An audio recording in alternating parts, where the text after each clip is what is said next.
It's an incredible setup here, incredible matchmaking, incredible storytelling. Oh, you had to come here.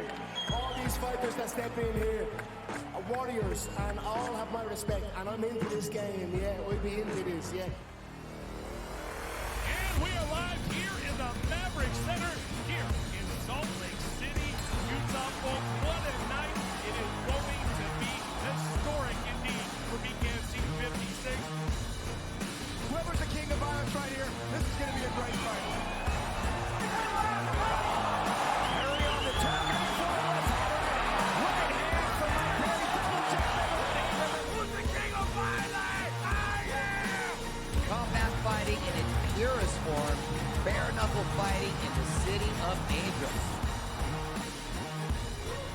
80 seconds remaining. We've got the biggest announcement in the BKFC history we're about to make, so let's make that announcement. What's up, Knucklemania? The notorious Conor McGregor here. Ladies and gentlemen, the huge announcement that I have for you today. Conor McGregor, myself, and McGregor Sports and Entertainment is now an owner of Bare Knuckle Fighting Championship. Welcome to the big leagues. David Feldman, baby, we did it. He's now an owner of BKFC with us, and we're going to take this motherfucking thing all the way to the top.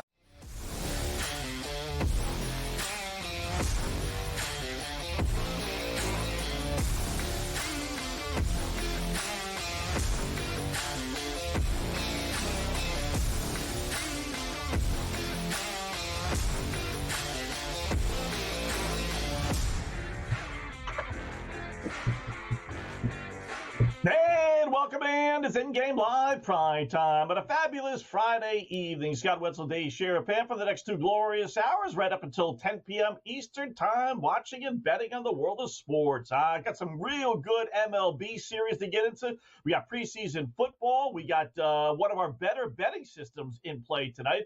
Of course, we got the White Sox back in action tonight as a relatively small favorite. So a lot of things we could hopefully make a couple of shekels on before we are through. Let's see how my partner in crime is dressed tonight. Where's he going? Last we spoke, he was with the Montreal Expos, then Houston Astros, then Boston Red Sox. How about the memory? It's not going pretty good. Where are we tonight, Mr. Sharapan? Well, this is, I don't know if you can see it. We're pretty close. Oh, yes, but now I can. It's a big A. You know, I didn't even realize who they were playing tonight. When I looked, I was like, boy, Scott's going to get upset with me again. I don't mean to keep picking against the Red Sox, but we got Diamondbacks and over. The Red Sox have the bases loaded here in the bottom of the third with 2 out. So this will be the first game of interest that we'll have. Is a good slate of games tonight in baseball. Yeah. So, we'll have a lot to talk about. And, for those of you that don't know, you're Scott Wetzel. I'm Dave Sharapan. I'm in Las Vegas, but it's nighttime in Pittsburgh behind me. And the boys are working. They're doing a bunch of things. The other thing is, like this first game I had to talk about. I couldn't wait. The Royals and the Phillies. Yes. How many times this season do you see the Philadelphia Phillies at plus money? And if you'd have told me before the season that the Phillies would be plus money at Kansas City, I probably wouldn't have believed you, and most people wouldn't. So I ask you, Mr. Wetzel, as we're going to do back and forth now for the next 2 hours here on InGame Live Primetime, side, total, anything in this game, sir. Well, we get the Phillies, as you said, a slight underdog, plus 114, Kansas City minus 135 or so, depending on where you're doing your shopping. I like Kansas City. We've been anti-Philadelphia since the All-Star break. We're on their season total under as part of the S&W Corporation, which is looking pretty solid. They're 13-19. As a matter of fact, since the break, 6 games, forget about 6 games over, 6 games under since the break. Kansas City's red hot. They've won 6 of 7. They're real good at home. Philadelphia's mediocre on the road, only 3 games over 500. Kansas City, one of the best home records in baseball. Got Michael Wacha, another former Red Sox pitcher, doing well outside of Boston. Thank you very much. Chris Sale in Atlanta, and Michael Wacha here in Kansas City. So, and the Phillies have lost. You want even more? I mean, really, it's tough to make a case for Philadelphia tonight, Dave. Philadelphia's lost Taijuan Walker's last 7 starts, and Kansas City, on top of that, has won Wacha's last 4 starts.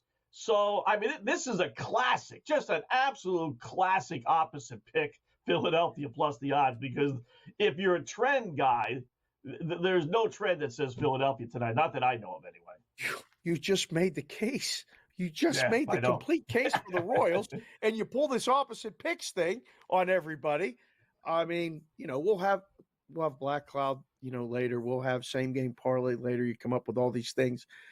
I also like Kansas City, but maybe it's too easy. I don't know. This game is not easy. The next one, Twins and Cardinals, 66%. What?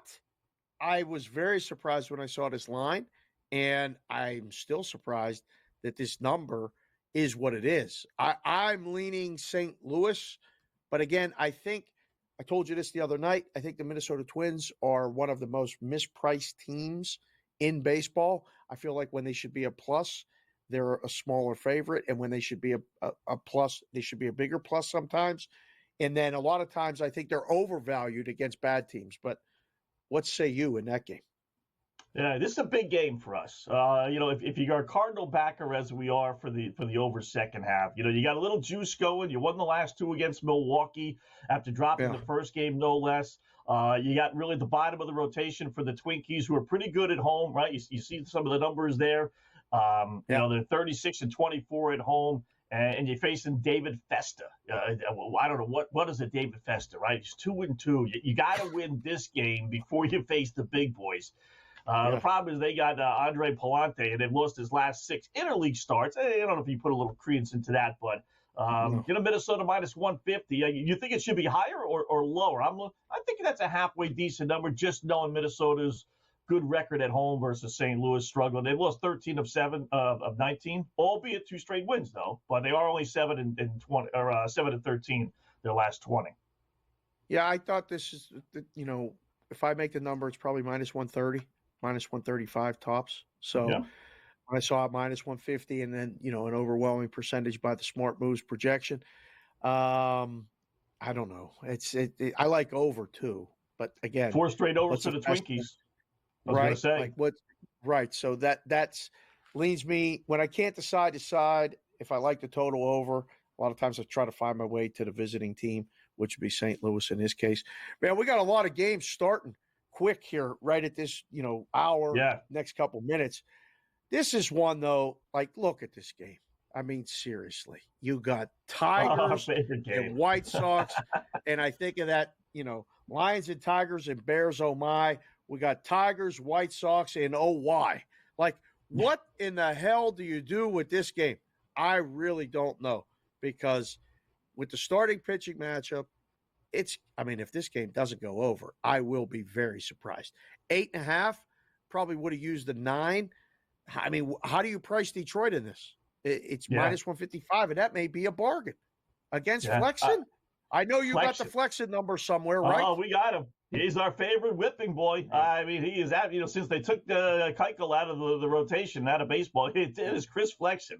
I mean, this is really amazing. And of all the numbers, anti-White Sox numbers, there are 2 that really kind of stand out for me, and poking fun at them. 1 in 60, the last 61 times their opponent scored 4 runs, not 5, 6, 7, 4 runs or more. They're 1 in 60. That's a good one, and that's in play tonight.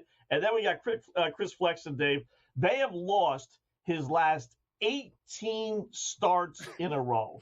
18. What is this guy still doing in the starting rotation? They've lost 11 straight at home. They're 3. He's just the worst. I'll just leave it. 18 in a row. That's all you need to know. But basically, they've won 2 of his starts. But 18 straight, and he's still getting the ball every 5 days. You have to listen, wonder. We're minus 150 or so on Detroit on the road, but they're actually a halfway decent road team, 31 and 33. Right. Not awful. It's not, it's obviously not good, but it's not atrocious. They're basically 500 on the road and 500 at home. So I put the Tigers in a parlay with Seattle, which we'll get to here in a little bit. But I'm going with Detroit against Chicago. Fair Tigers is a parlay piece. Like you like to say, and I use your sayings and how do you put American money or even a few shekels on the White Sox in this spot? You can't. And I don't know how you can until the September call-ups. It's August 23rd. And it's either against the White Sox or pass until September 1st, and the call-ups come up and the roster kind of changes and, guys get opportunities. September is a dog month for baseball. But the White Sox are on pace to have the worst record in the history of the American League, let alone the worst record in the history of baseball. And I don't think they're going to win tonight. I don't. You got enough guts, lay 160 straight, 158. Maybe parlay with the over. Or how about this? Oh, maybe. How about Tigers? What's Tigers' team total? 4.5? 4.5. Tigers' team total? But then we got that 160 mark. So it's like if they're going to get 5 runs, they're going to win the game. Right. Might as well go Tigers and Even over. Tigers first 5. There's a lot of people probably clicking right now on anything Tigers. So yeah. Throw the first pitch, 10 seconds. So do it. 10 seconds. 10 seconds. Make your mark. Go as much Detroit Tigers as you can. The whole world's on the Tigers. How about that? Back after this.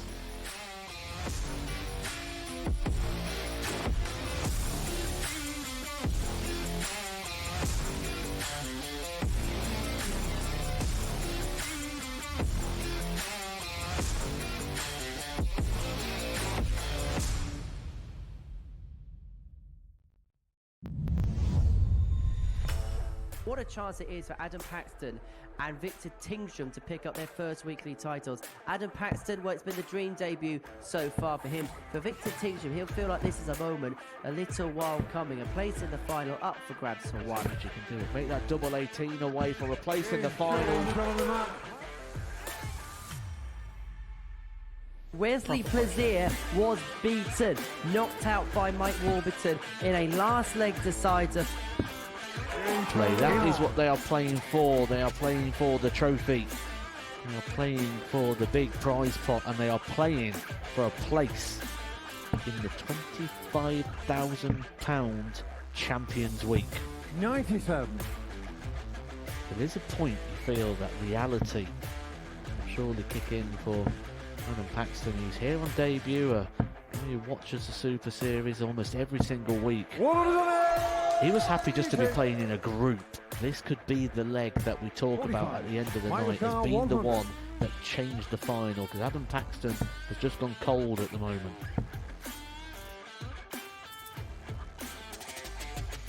Bang on cue. He doesn't just get 2, he gets the lot. Adam should take out the 16 out. If not, Mike's just behind him. Shot on the 5th leg. Can Paxton deliver one of the biggest moments of his career so far?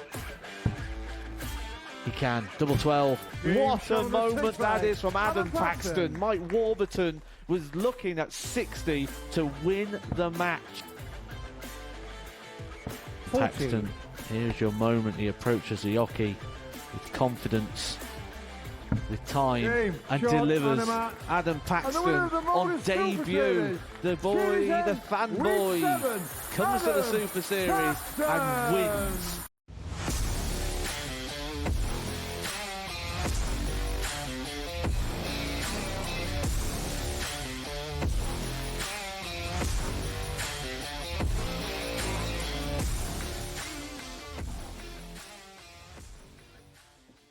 And welcome back in-game live, prime time here on the grid. Scott Wetzel, Dave Sharapan just getting underway. We got some baseball, and we got the little preseason football, a little WNBA as well. But we got 2 preseason football games underway. I just took a little flyer on the Atlanta Falcons at 30-1. Why not, right? They're down 14-0 to Jacksonville. It's the second quarter late, but you're going to get nothing but 4th straight. It's kind of like betting on the White Sox in September, Dave.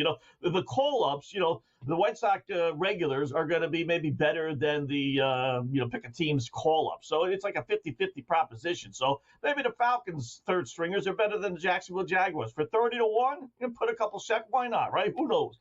Maybe they can score a couple of points and at least cut into that monster vig. So I like Atlanta. I did like them anyway, getting like 8.5. That's the 7-point or higher thing. And then my Dolphins playing today, down 7-0 against the Buccaneers. Did you like any of the 3 games today?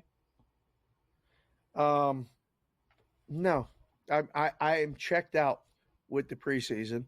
Other than I'm focused on one thing: who's going to be the starting quarterback for the Pittsburgh Steelers. And we'll find out maybe more of that tomorrow when the Lions and the Steelers play.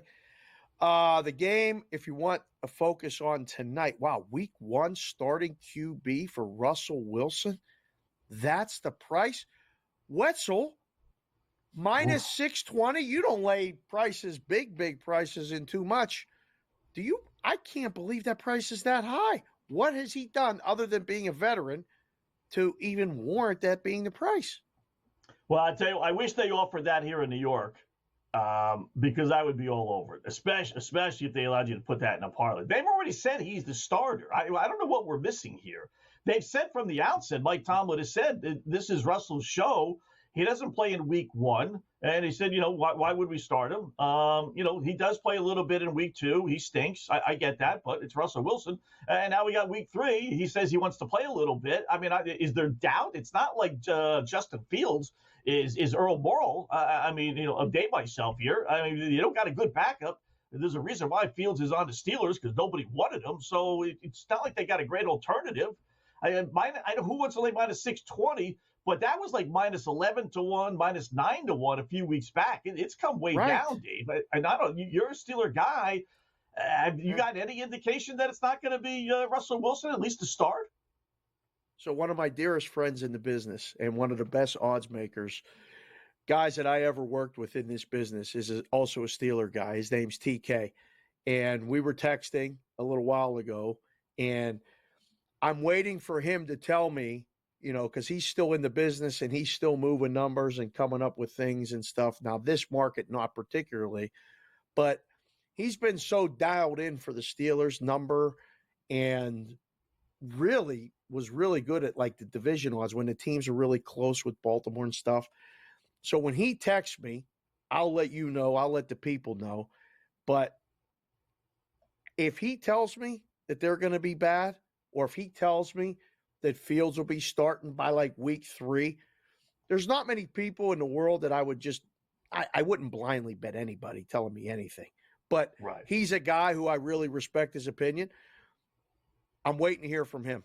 I still think Fields should start. I do. I don't think Russell Wilson can physically – yes, I think the upside is better, and I think he'll be able to escape the inevitable pressure that's coming.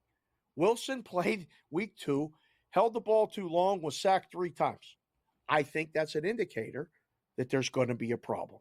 The back end of the schedule, you see it here, is the hardest in football. I mean, it's unbelievable how hard that back end of that schedule is. I think Fields will be likely playing by then. Now, I could be completely wrong, and maybe Russell's okay, and he's going to not turn the ball over, not hold the ball too long and cause sacks that will allow the defense to get tired to be on the field too long. So, yeah, I mean, I understand the move down because I think I'm not the only one that's watching and trying to listen through the sound bites, and the standard is the standard.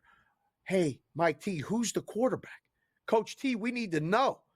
And I hope we get an indicator tomorrow night because, the week in between of still not knowing who the quarterback is, that's unrest in the locker room, is it not? Yeah.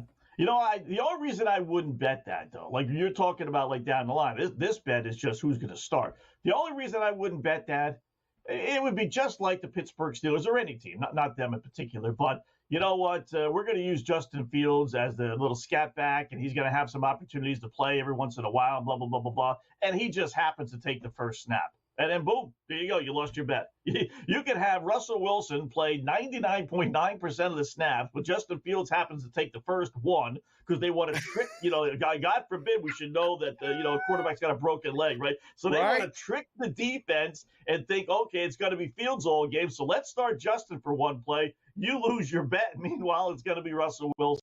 So because of that, I wouldn't lay the 6-1.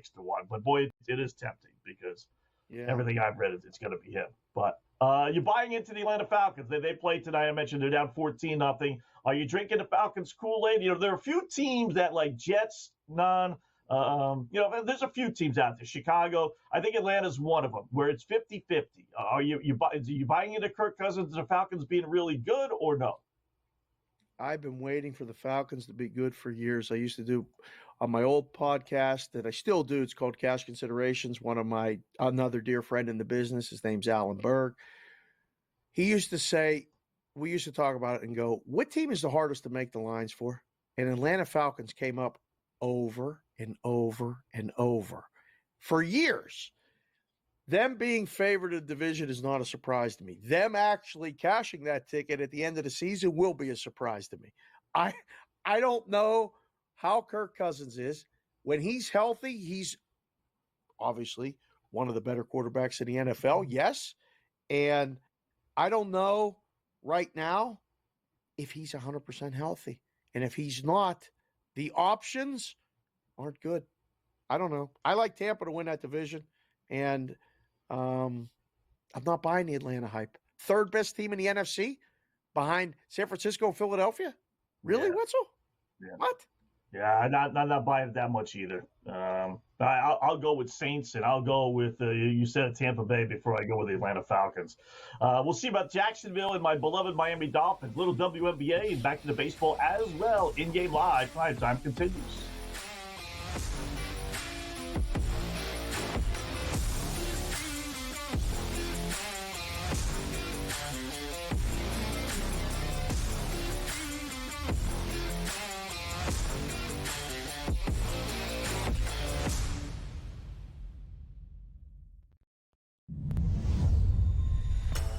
What a chance it is for Adam Paxton and Victor Tingsham to pick up their first weekly titles. Adam Paxton, well, it's been the dream debut so far for him. For Victor Tingsham, he'll feel like this is a moment, a little while coming. A place in the final up for grabs for one. You can do it. Make that double 18 away for a place in the final. Wesley Plaisir was beaten, knocked out by Mike Warburton in a last leg decider. Play. That is what they are playing for. They are playing for the trophy. They are playing for the big prize pot, and they are playing for a place in the £25,000 Champions Week. 97. There is a point you feel that reality will surely kick in for Adam Paxton. He's here on debut. He watches the Super Series almost every single week. He was happy just to be playing in a group. This could be the leg that we talk about at the end of the night as being the one that changed the final, because Adam Paxton has just gone cold at the moment.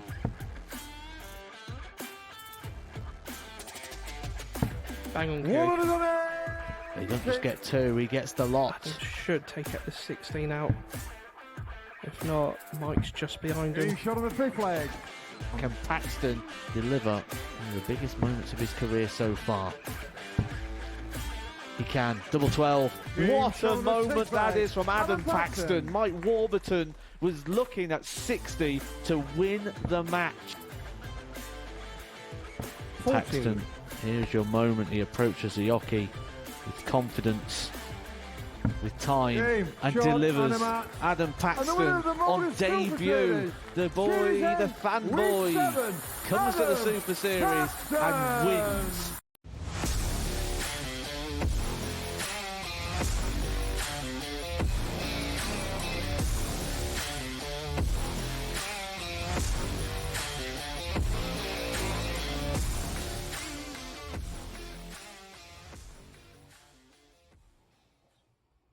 All right, welcome back. In-game live, prime time here on the grid. Scott Wetzel, Dave Sharapan. Just touching on some football. We got 3 preseason games tonight, couple underway. So just touching on a couple of teams over-unders. Let me throw 2 more at you, Dave.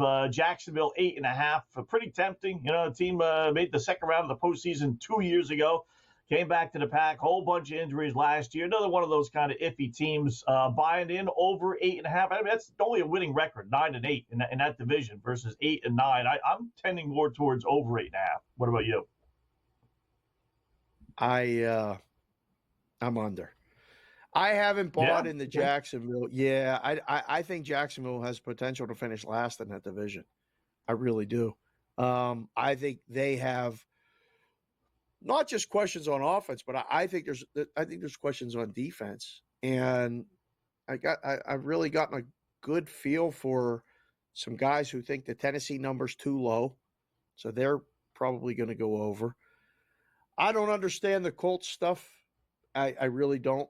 But if I'm putting these two teams next to each other, I actually would put the Colts slightly ahead of Jacksonville. And Houston's one of the best teams in the AFC.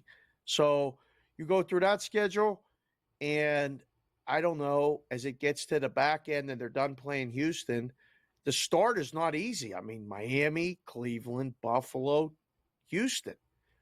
They could start out 1-3 or 0-4. In which case, then they got the games over in Europe, and I don't know, Scott. I'm not crazy about Jacksonville. All right, let me throw two more at you. One goofy one, one straight one. Straight one, Miami, 9.5. 10-7, 9-8.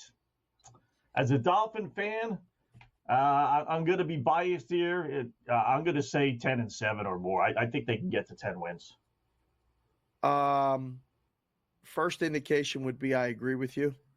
I think their bottom is 9. I mean, unless Tua gets hurt for an extended amount of time. I think if Tua plays 15 of the 17 games, the bottom they can go is 9, the way the schedule plays out. I think they could win as many as 11 or 12. So that's 3 numbers over, 9.5, really 1 number under. Yeah, I lean over for the Dolphins. All right, the goofy one, FanDuel has added literally either today, yesterday, within the last couple of days, because I have not seen these before. But bets, they're under the category NFL, where is it? Fusion bets or something. Goofy. Oh, yeah, Futures Fusion. What the fudge is that, right? They're actually pretty. They're actually pretty cool. They're enticing, and these are ones where you can't bet no. It's only yes. So knowing that, here's one that I just noticed: Kansas City plus 120 odds to have more wins than the Las Vegas Raiders and Denver Broncos combined. Wow. Yeah. Okay. So, like, these are fun things for odds makers to play around with. We used to do this stuff all the time. Team versus team, or, we used to do Philadelphia, Pittsburgh, the battle for Pennsylvania, stuff like that. We'll talk more about this after, because I think it's a deeper discussion. You got to give the people, it's slotted for this time every night we do the show. And apparently we're doing the show Tuesdays, Wednesdays, and Fridays, guaranteed, me and you. Same game parlay is in this segment. You want me to tell them to hit the music, or you tell them to hit the music? Get the music. We got time. We got time. Get it up.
just a big night of fight. It was a big night of memorable moments. Conor McGregor with us here in Denver, Colorado. Good left hand from Rockhold. Right hand right back from Mike Perry.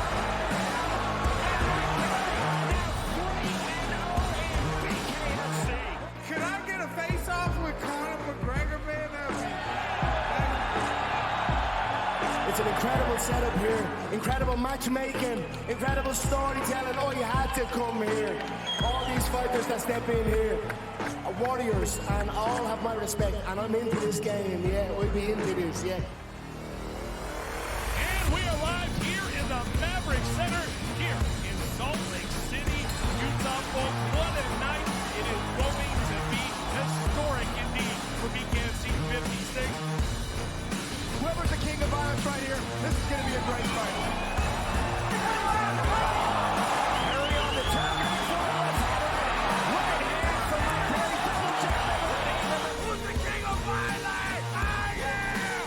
Combat fighting in its purest form, bare knuckle fighting in the city of angels. 80 seconds remaining. We've got the biggest announcement in the BKFC history we're about to make, so let's make that announcement. What's up, Knucklemania? The notorious Conor McGregor here. Ladies and gentlemen, the huge announcement that I have for you today. Conor McGregor, myself, and McGregor Sports and Entertainment is now an owner of Bare Knuckle Fighting Championship. Welcome to the big leagues. David Feldman, baby, we did it. He's now an owner of BKFC with us, and we're going to take this motherfucking thing all the way to the top now. What has happened? What has transpired here at the First Bank Center here in Denver, Colorado? It wasn't just a big night of fight. It was a big night of memorable moments. Conor McGregor with us here in Denver, Colorado. Good left hand from Rockhold. Right hand right back from Mike Perry.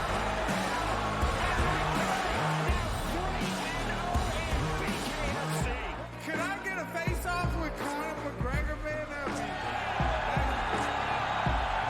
It's an incredible setup here, incredible matchmaking, incredible storytelling. Oh, you had to come here. All these fighters that step in here are warriors and all have my respect. And I'm into this game, yeah, we'll be into this, yeah. And we are live here in the Maverick Center here in Salt Lake City, Utah, folks. What a night. It is going to be historic indeed for BKFC 56. Whoever's the king of violence right here, this is going to be a great fight. Perry on the top. Right hand from Mike Perry. Double check. Who's the king of violence? I am! Combat fighting in its purest form, bare knuckle fighting in the city of angels. 80 seconds remaining. We've got the biggest announcement in the BKFC history we're about to make, so let's make that announcement. What's up, Knucklemania? The notorious Conor McGregor here. Ladies and gentlemen, the huge announcement that I have for you today. Conor McGregor, myself, and McGregor Sports and Entertainment is now an owner of Bare Knuckle Fighting Championship. Welcome to the big leagues. David Feldman, baby, we did it. He's now an owner of BKFC with us, and we're going to take this motherfucking thing all the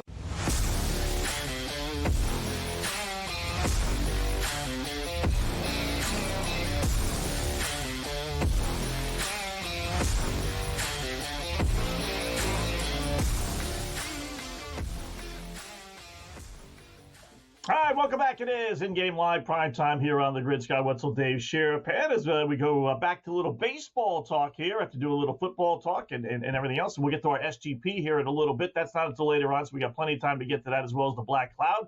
Got a good little start to the baseball. We got a nice night here where we get some winners because we got a lot of favorites that are actually losing. So let's bring in our baseball guy, George Kurtz, to give us some pointers on where we should put our shekels. What's going on, George? How are you this fabulous Friday night?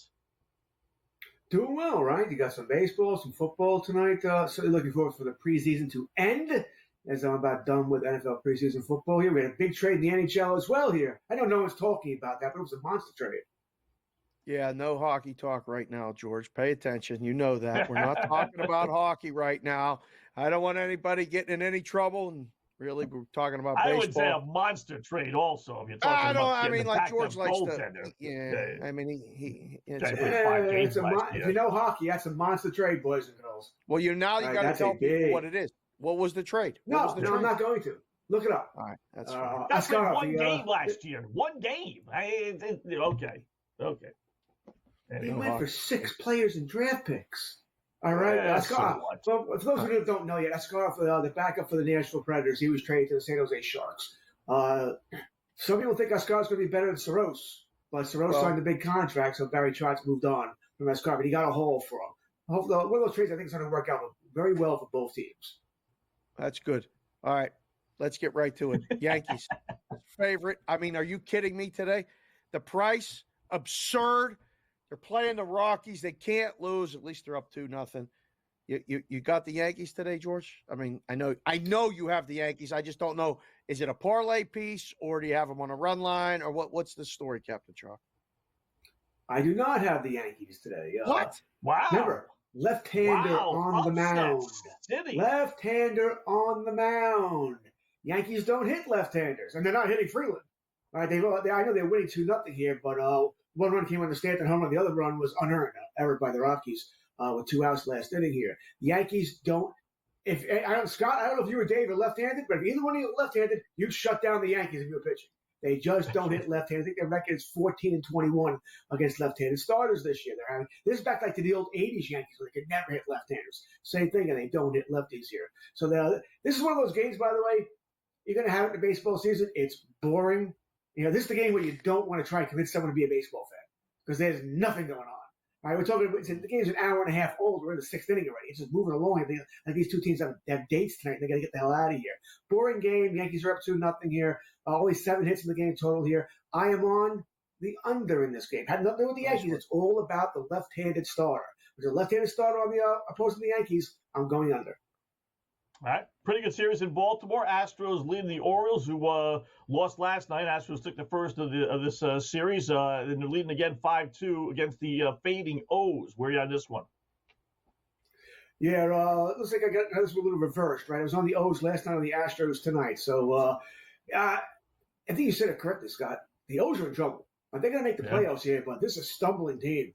I mean, it's Corbin Burns who he pitched okay last night, not great. Got lit up at the start before we get with the 8 runs and 4 innings here.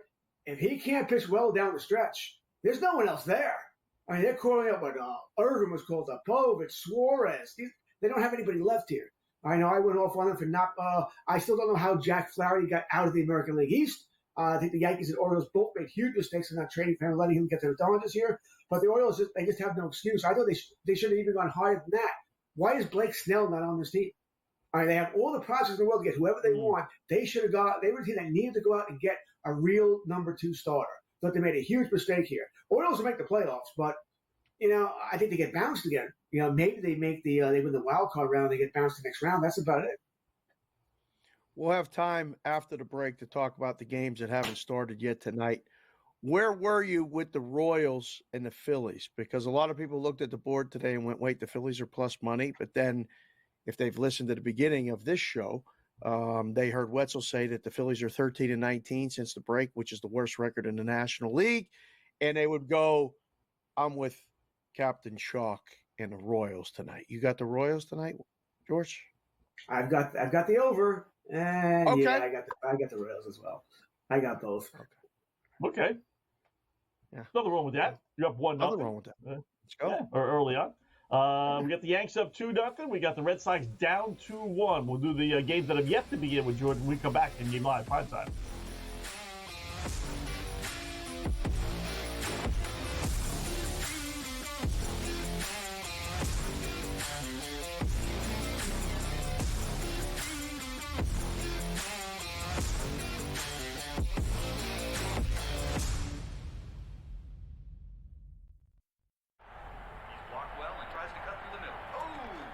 Your gut says Miami is going to win, and you should take the over.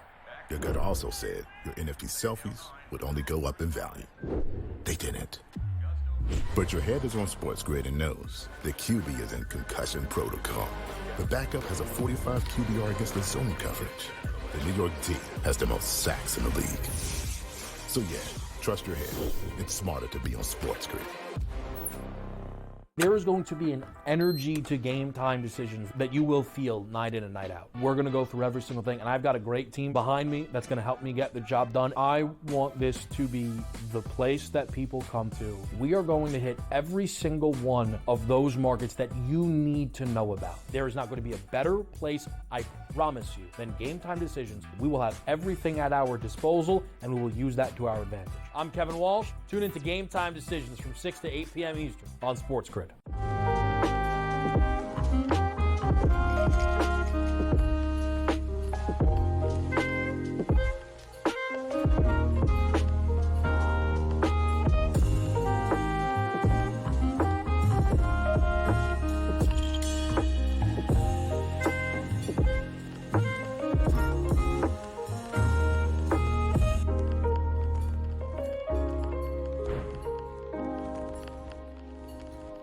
Sharpest football contest show in the land. The Las Vegas Football Contest Show focuses on Circus Sports Million, Circus Survivor, and the Westgate Super Contest, handicapping the games and releasing our contest picks every week of the season. With 2 former Super Contest winners, Brady Cannon and James Salinas, a former NFL player, Mike Pritchard, and over $1 million in contest prize money won combined, the Las Vegas Football Contest Show will have you prepared this season like none other.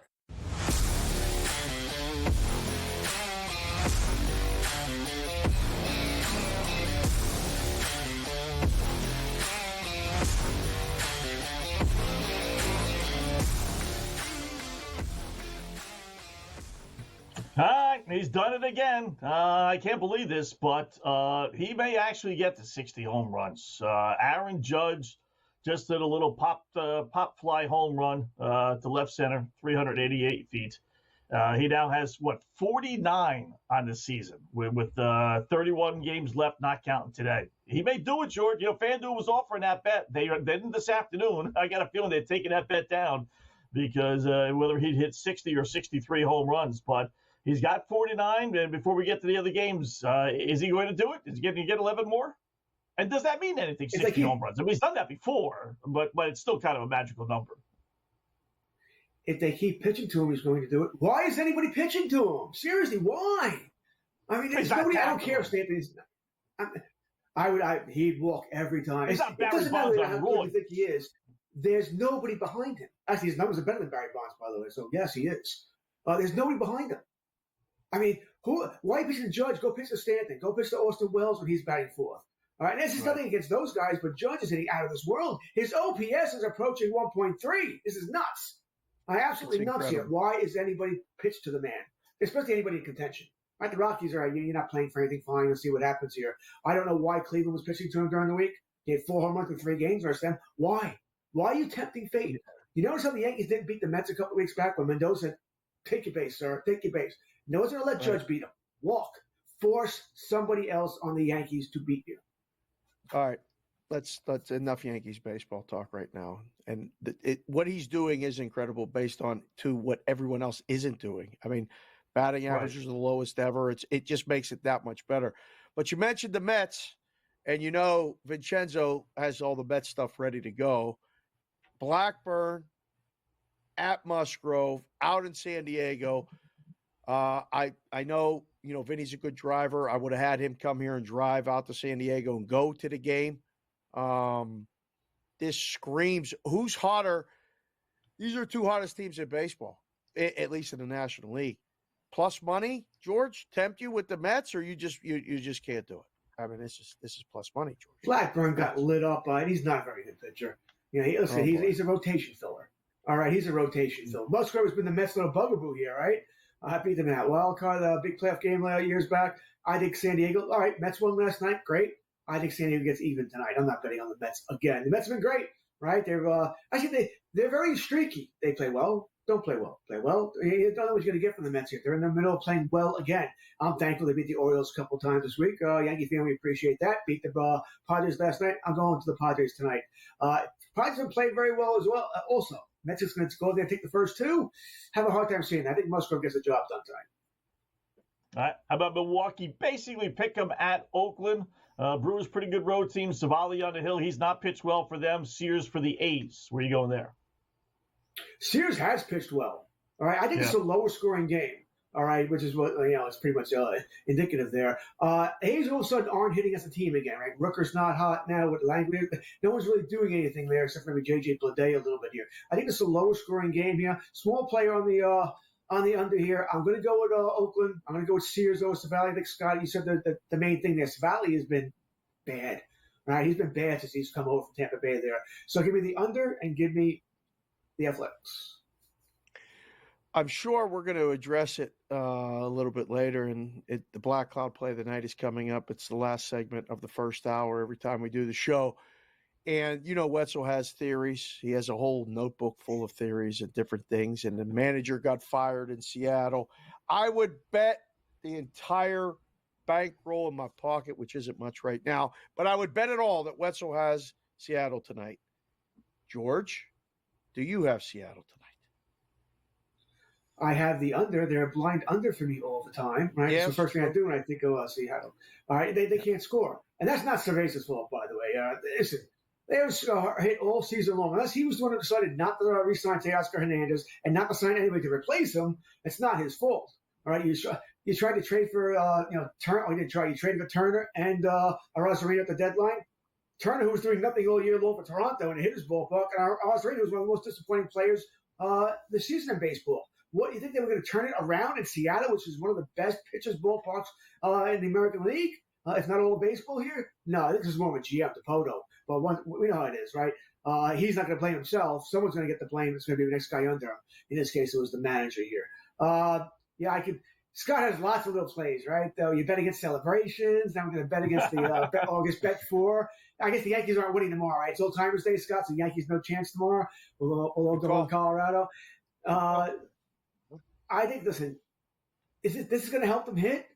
Is this going to help them hit here because he's there? Giants, sort of in contention here. No, I'm going with Giants in the under. You never know. We got a lot of assists. I won't let the cat out of the bag, but I'll tell you, my partner there is pretty, he's pretty sharp there. Tampa Bay, the Devil Dogs against the Dodgers in L.A., who have turned things around. Not that they were struggling, but they're starting to get into that groove. 4 straight wins for the Dodgers. Tampa Bay playing well, 5-2 last 7, but that line's inching close to 2-1 now for LA. Yeah, you ain't going the run line here, the Dodgers, right?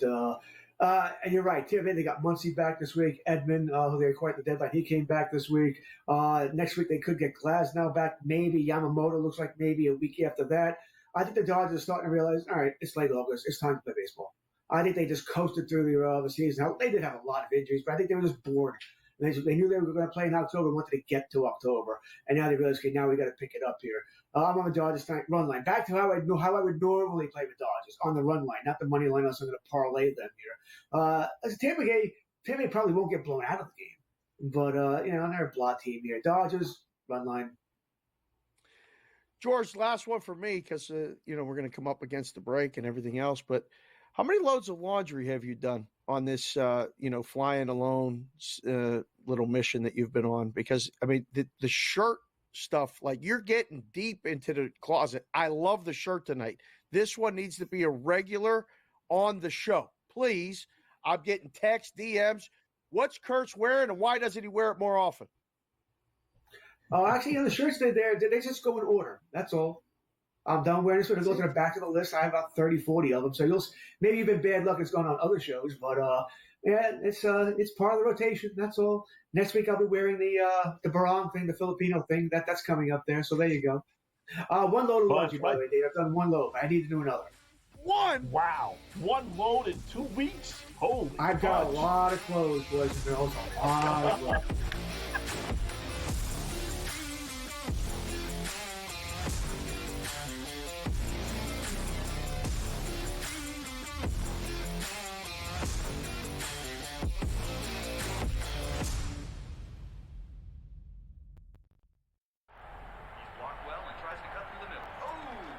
Your gut says Miami is going to win, and you should take the over. Your gut also said your NFT selfies would only go up in value. They didn't. But your head is on SportsGrid and knows the QB is in concussion protocol. The backup has a 45 QBR against the zone coverage. the New York team has the most sacks in the league. So yeah, trust your head. It's smarter to be on SportsGrid. There is going to be an energy to game time decisions that you will feel night in and night out. We're going to go through every single thing, and I've got a great team behind me that's going to help me get the job done. I want this to be the place that people come to. We are going to hit every single one of those markets that you need to know about. There is not going to be a better place, I promise you, than Game Time Decisions. We will have everything at our disposal, and we will use that to our advantage. I'm Kevin Walsh. Tune into Game Time Decisions from 6 to 8 p.m. Eastern on SportsGrid.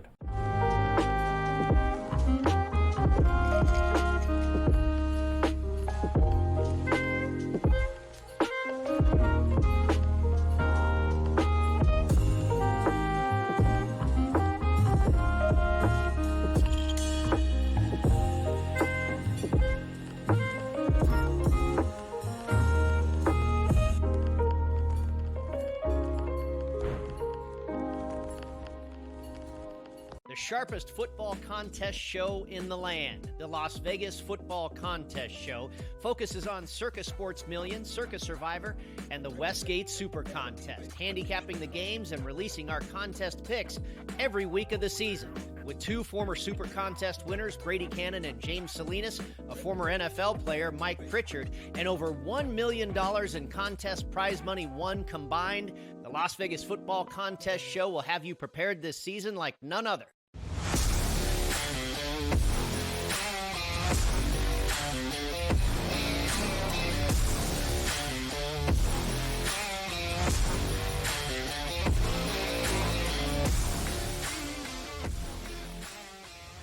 All right, welcome back. InGame Live, prime time here on the grid. Hour number one, full hour to go, so don't go anywhere. Besides, we're not done with hour number one anyway. We got a little baseball. We got a little preseason football, some WNBA action we'll touch on in hour number two. And to close out hour number one, how about a little Black Cloud play of the day?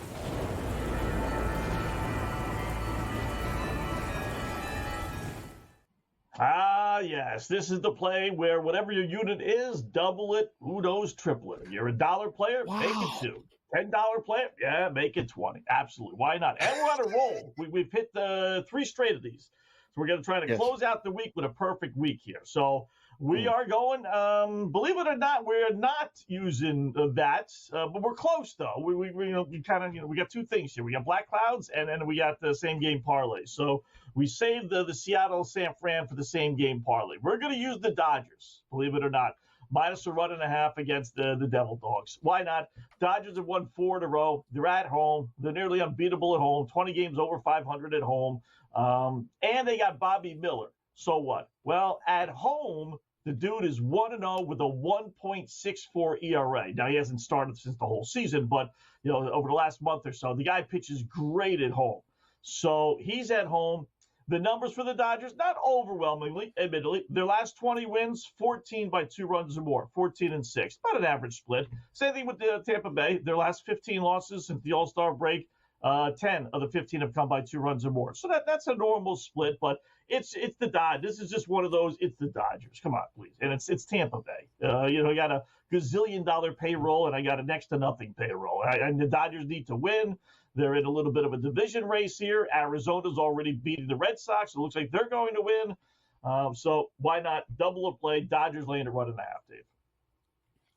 I put the listening glasses on, especially as you were making that case, because I am shocked. I must say shocked that you don't have the Seattle Mariners as the Black Cloud play of the night with the coaching system, coaches fired system that is one of your mainstays. Winners bet on streaks. Losers bet against streaks. Coaches gets fired. Play on the team. The coach gets fired. I mean, there are so many. And I'm really surprised. But I'm not. And you're right. The Black Cloud has been hot all week. Let's finish it strong. Let's get the Dodgers home. If they win by 1, I don't think you got to worry about them winning by 1. Let's rule that out, all right? Dodgers win. They probably cover the run line. Or the Rays win. So, when we sign off, and, hand it over to Gabe and get that show underway. I'm sure Gabe will have the Dodgers. We'll root that one home. But 71% for wow. That's big. That's usually not that big. That makes me a little nervous. But yeah, the Dodgers have been good at home all week. I think you won't. You might have to sweat the first 5, but once we get to the back end, Dodgers should be good. Yeah, this guy Tyler Anderson's 2-2. He's okay for Tampa Bay, but Miller, like I said, Miller at home, he pitches much better. They won 4 in a row. And most importantly, really, they just need to start winning these games. They really can't coast. They have coasted, but with Arizona winning tonight, so why not? Well, let's go Dodgers. How about a little in-game stuff? I mentioned before, you got some decent teams that are losing, which is the great opportunity, right? In-game, one that hops off the board. How about Atlanta down 2-1, bottom of the 6th, with a runner on base, still getting, which I find amazing. Plus 136 against Washington. I don't know if they're out of the bottom of the 6th or not, but that doesn't make much sense to me. How about the Braves plus 136 down 2-1? 2 out, runner at first, with them hitting in the bottom of the 6th. Yeah, it's probably not a bad number to take because if they get another runner on, they're going to go to pick them. And if they, hit a 2-run homer, they're going to go to like minus 300. So that's one that I think you can look at. It's nighttime in Pittsburgh behind me, and who was down 5-0. How about that? Who's not down 5-0 no more. Maybe I put the end of baseball season a little bit too early in the first segment. I was like, man, the Pirates aren't going to win tonight. They're coming back. They're fighting. They know that Skeen's got to win that Rookie of the Year, and the Pirates aren't done yet. It's 6-5 Buccos, baby. You want the Reds now? I don't. Well, Aroldis Chapman is on the hill for Pittsburgh. What is this guy still doing in a Major League uniform? I don't know, right? But so plus 420, I got 2 at-bats. Yeah, that's not a bad little flyer. That, or at least go with the over 11.5, which is just one more run. You're not going to get the monster odds, but it's one more run, that's a winner. That wouldn't be too bad. Yeah. And Toronto, Angels, I got a goofy one on the Angels on the other side. We'll do that when we come back to InGame Live, PrimeTime.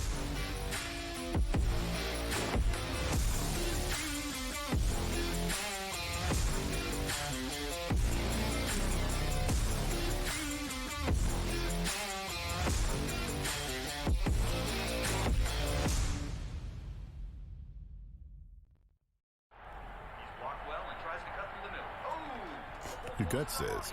Here in Denver, Colorado, it wasn't just a big night of fights. It was a big night of memorable moments. Conor McGregor with us here in Denver, Colorado. Good left hand from Rockhold. Right hand right back from Mike Perry.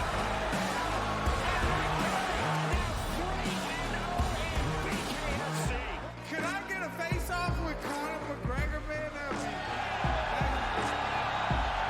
It's an incredible setup here, incredible matchmaking, incredible storytelling. Oh, you had to come here. All these fighters that step in here are warriors, and all have my respect. And I'm into this game, we'll be into this, And we are live here in the Maverick Center, here in Salt Lake City, Utah, folks. What a night. It is going to be historic indeed for BKFC 56. Whoever's the king of violence right here, this is going to be a great fight. Perry on the target for left-hander. Right hand from Mike Perry. Double check. Who's the king of violence? I am! Combat fighting in its purest form. Bare knuckle fighting in the city of angels. 80 seconds remaining. We've got the biggest announcement in the BKFC history we're about to make, so let's make that announcement. What's up, Knucklemania? The notorious Conor McGregor here. Ladies and gentlemen, the huge announcement that I have for you today.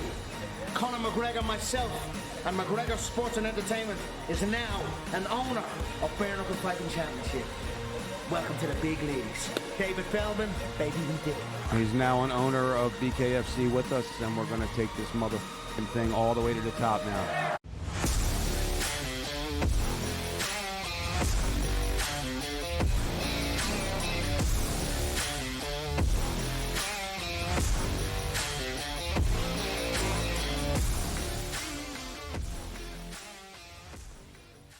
right, welcome in. It's InGame Live Prime Time, hour number 2 of our 2-hour extravaganza. Having some fun on a Friday evening. Feels weird. It's been a long, long week for me, so it doesn't quite feel like a Friday to me. I'm not sure what it feels like, but we do have baseball. We got preseason football. We got a little WNBA.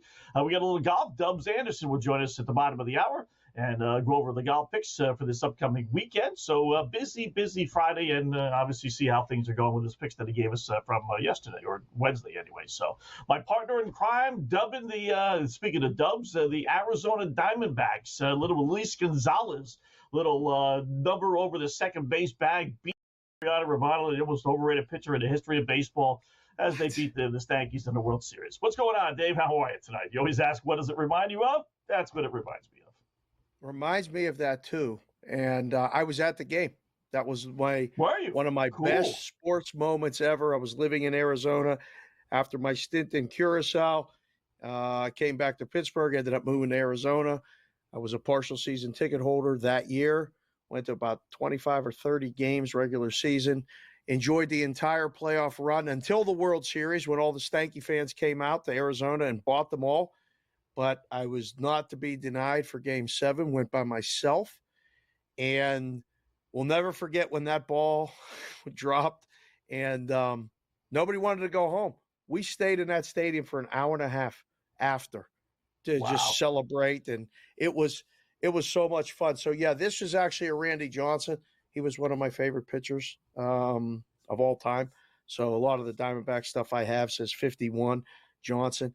But between Luis Gonzalez, Tony Womack was on that team. I was a big fan of Tony Womack. Right, or shortstop. Yep. Yeah, second base. No, Jay Bell played shortstop for that team. Right. A couple former Buccos. So, yeah, that was a fun baseball team. And Matt Williams was, third base. And that was a really fun baseball time for me. But there's a lot of things to talk about. It has been a long week. I've been in Vegas talking football and pro football and football contests and things like that. But college football starts tomorrow. And, there's a game, but, the odds to win it all are all over the place. And I don't know, Wetzel. I see that team in the bottom right, and it says the Nittany Lions are 20-1. I went to Penn State. We got a shot to even make the playoff this year? What do you think? Listen, they always have a shot, right? Here are my two favorite bets. One anyway. Right. And that is you can bet on to make the playoffs, not make the playoffs. Right. I got a feeling Georgia's not making the playoffs this year. How about that? Yeah. Breaking news. What? Yeah. I think they're going to be overrated. I'm not in love with Carson Beck. Yeah, he's okay. They lost a ton of players again. They got more issues off the field. I could see them. The schedule is very tough. Unlike last year where it was a cupcake schedule and they had nothing but Topeka High juniors on there. This year, they're playing with the big boys. They have a decent little schedule, believe it or not. Someone must have fell asleep at the wheel. But Georgia's schedule includes road games. Where is it? First off, they got Clemson to start the season the following Saturday, which won't be easy. Okay. Probably win, but won't be easy, right? Then they play at Kentucky, which is never easy. Then here's the real stuff. At Alabama, won't be easy. At Texas, won't be easy. At Ole Miss, won't be easy. Tennessee, albeit at home, won't be easy.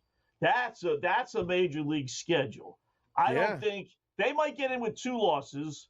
They're not getting in with 3. There's no team that's going to get in with 3. I don't care how good they may or may not be. Right. So can they lose 3 times out of Clemson, Alabama on the road, Texas on the road, Ole Miss, and Tennessee? I think they do. I think they go 2-3 in those games and don't make it. You get 410 on FanDuel plus 410 for Georgia not to make the playoffs. Yeah. Well, I think they have to lose 3 to not make the playoffs. That's why I think even if they stumble once, let alone twice, they're going to make the playoff. This would be really. We're going to have to put this one in the back burner, put this on the file, the clip to tell everybody if this actually comes to fruition. Not that it's completely absurd and out of the realm of possibility. You've said crazier things, but our guy Preston's down in Georgia, and we got things. There's a lot of people. You might have to answer for this one. if you're really going out and saying this. This is you might have crossed a line here that I didn't really see this coming. Here's another one for you. This team probably will make the playoffs because it's an absolute joke. I found a good bet for FanDuel and the others, not just FanDuel, but for the boys in Vegas. If I gave you a bet, will there be a team Division 1A, that FBS or FCS or whatever they're calling themselves, the real team, that goes, what was wrong with 1AA? What's better than 1A, 2As? Why would you get rid of that?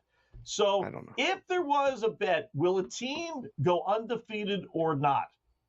Which way would you go? Because I was signing on no, but then I took a look at Oregon's schedule. Now, you talk about a joke of a schedule. They probably, out of all the big boys, they might have the easiest schedule. They got Ohio State, but at home. They got Washington, but at home. They got Michigan later on in the year, but I don't think Michigan's going to be as good as they were last year. They got to replace a lot of guys. So they'll be good, but not like that. And that's it. Idaho, Boise State, Oregon State, UCLA stinks.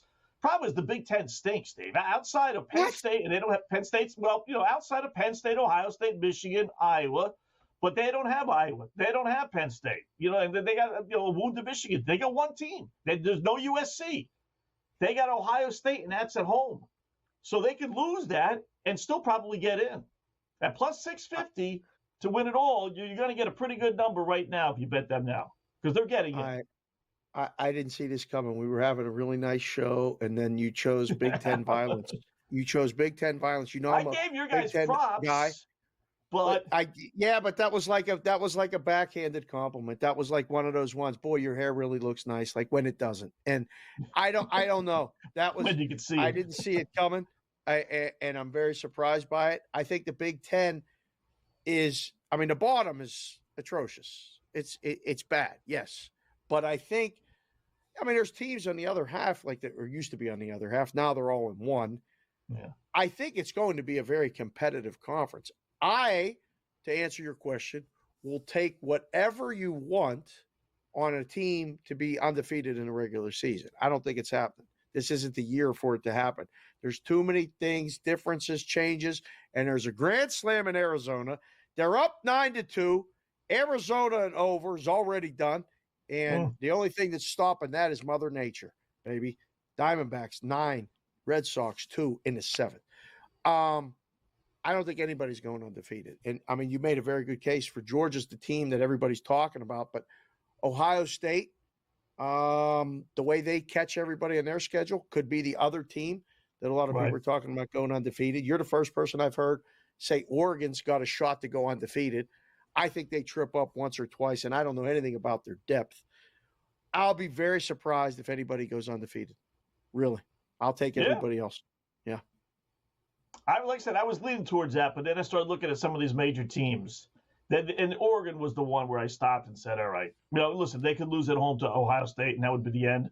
And then you would probably need Ohio State to find a way to lose to some other team. Their schedule's not that difficult either, but at least they got Iowa on there. They got the Penn State on there. Obviously, they got Michigan on there. They always do. At least they got a couple of the other big boys. But I'm thinking, does a 3-loss team get in to the playoffs this year? That would be another prop bet I would make on with the boys in Vegas. Will a 3-loss team make the playoffs? I don't think so. I don't think there'll be enough room for them. I think there'll be enough 2-loss teams that people want to see. What if a team like Liberty goes undefeated? Do they get in? Yes, that's written in there. That the best non-Power 5 team gets in. In essence, so does that win your undefeated bet if a team like Liberty gets in? Yeah, they would count. Ooh, okay. They would count. Awesome. All right. Got to rethink that, huh? How about that?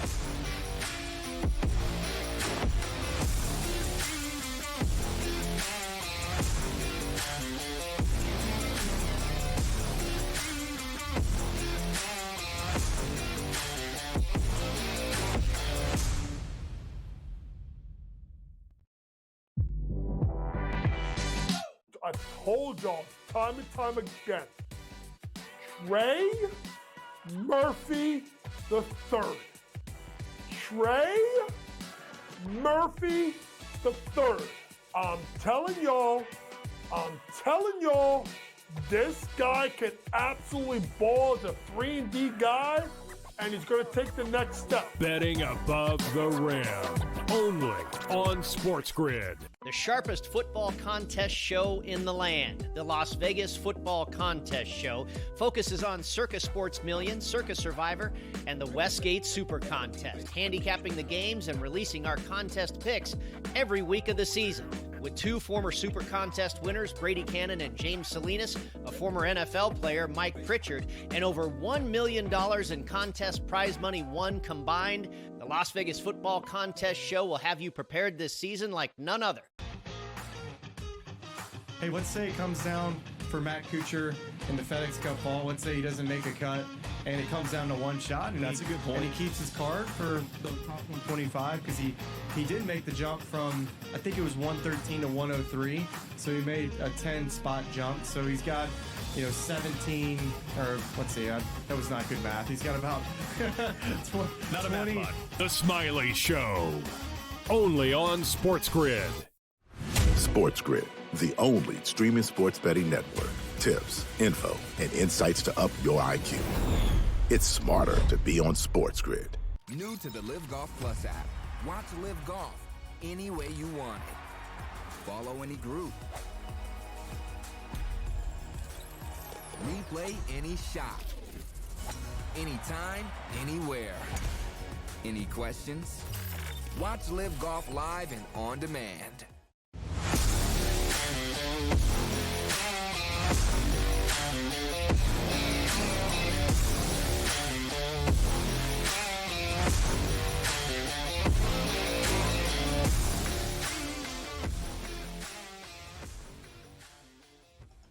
All right, welcome back. InGame Live, PrimeTime here on the grid. Look at a little college football last segment. How about a little baseball? We got a few games starting in a little while, including the subject of our SGP Same Game Parlay.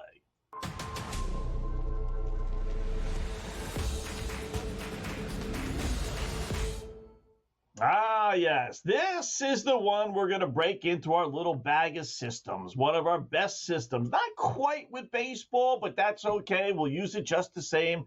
And that is the coaches fired system, or in this case, managers fired system. Seattle fires its manager yesterday, off day. We play on them today. Why not? Minus 146, the favorites at home against San Francisco. Listen, I don't have the records, but I just following this stuff for many years. I'm telling you, way more times than not. First game after a manager or head coach gets fired, the team wins. Why? Because they either liked the guy or they hated the guy. If they hated the guy, they're thrilled he's gone. Oh, thank goodness Scott Service is out of here. Oh, man, he was a pain in the butt. Let's start really playing it out, right? Or if they like the guy, they're so pissed off and they feel a little guilty, and then they kind of play for one game. Just one game. You don't go more than one. They win. So Seattle minus the 146 at home against San Francisco, which is a lousy road team anyway. We're going to go Luis Castillo, starting pitcher for the Mariners. His number is 6.5, 7. I'm going to go down to 6. Minus 330 odds, just to kind of bump it up the odds on the parlay a little bit. He's had 6 or more strikeouts in 4 of his last 5 starts. Then we're going to go with the big guy who's really had a very disappointing season, Julio Rodriguez. If any guy should feel guilty about the manager getting fired, it's this guy. So score a run, get an RBI, plus 175, and Rodriguez 2 bases. Here's the interesting thing. I looked it up. As bad a season as he's had, what's he hit, like 240 with 11 home runs? He's only gone hitless 3 games in a row, twice, all season. That's amazing. I bring that up because he went hitless, Dave, against the Dodgers last 2 games. So he's due, that old betting theory, he's due to get a base hit, maybe get involved in the offense a little bit tonight. So add it up and it comes out to plus 550, 559 to be exact. That's what it came out to. That's definitely higher than that if you use the parlay calculator thing. That's a whole nother issue. Yeah. Work that out on a parlay calculator with those prices. Minus 146, minus 330. I like both of those. I like Seattle tonight. I like Castillo to get the 6+ Ks. You're really rolling the dice. I mean, you really put it all on Julio Rodriguez. And I mean, even if he scores a run and he, gets an RBI, but he only gets a single, it's still not going to get there. We got to get to 2 bases. You might have stretched this a little too far, Wetzel. I mean, the system works. It doesn't work maybe as much in baseball, like you said, but it works in the hockey. I know that we do that every night when we do the hockey. So, and even in the basketball, sometimes when it happens. College sports, it's great. It's really good college sports. Yeah, Because he's the guy that they recruited them, so they generally like him, right? How about Edgar Martinez being named batting coach for the Mariners today? Really? Little juice. Yeah, I just saw that. Okay. How about that, Hall of Famer? Do you think they turn it around? Like, do you think they actually make it an interesting 35 games left and, make Houston sweat for the division? No, I don't. But I tell you, it's amazing how far they've fallen, right? Like, they're not going to make it as a wild card. They're 7.5 back in a wild card race. And they would have to overcome Tampa Bay, Boston, and either Kansas City or Minnesota. They got to overtake 3 teams. That's not happening. So they would need to, I figured it out, roughly 32 games. They would need to go like 25-7. I was going to say 23. Wild card. Right, yeah. They got to win at least 23 games, and they have to have Houston come back a little bit, which you see in the pennant odds. The boys have them up right there. Houston's number has to come down because of that, right? Like, when you know that one of the teams is going to win the division, in the book, once we knew that, well, now we know that they're one of the 6 in the playoffs, the price gets cheaper. And, so right now, if you can figure out on that odds board who's going to win the American League Central, I think you can get a good price on the team that's going to win now before we all know. So something to consider. That's good. Again, and we'll keep an eye on that. And, you'll be home tonight, making sure that everything's taken care of at the house. I will also probably be home. So we'll celebrate with a text when Seattle wins. Castillo has double-digit Ks, and Julio Rodriguez hits a home run. Like, that's all we need, right? If he hits a home run, all of those props cover. Yeah. Right? That's perfect. Okay. Braves tied up the Nats 2-2. That was a nice play. Glad the Braves plus the 140. Yeah. Now you can take the Nationals if you want plus 110. And Chris Sale, at this point, is still in the game. Let's see if he comes out for the top of the 8th. So, but another good outing by Sale. Allowed 2 runs on 9 hits. Not bad. Yeah, watch those Cy Young Award odds move. Every start he's cementing and making that price really go down and down and down, and they're nailing it down. I mean, at some point, not that it becomes an out price, but the further along he is with the same numbers, right. He needs a blow up at this point. I think to not win it, he needs to have, I don't know, maybe a start or 2 where he gives up, 3 innings pitched, 3 1/3, 5 earned, something like that. It's not happening. I talked to somebody yesterday down at the book who knows a lot of people in the Braves organization. He told me a great story. They adjusted his delivery in spring training for the first time. Anyone ever really adjusted his delivery, and it's working because he's going to win the Cy Young. Wow. The Braves are, well, listen, they're 14. He's 14-3, so it's going to be a good record. But Atlanta's 16-6 when he pitches, so that might get the job done. Royals 6-2 over the Phillies. We gave you that nice little winner, top of the 4th. We'll check out all the other scores and lines when we come back.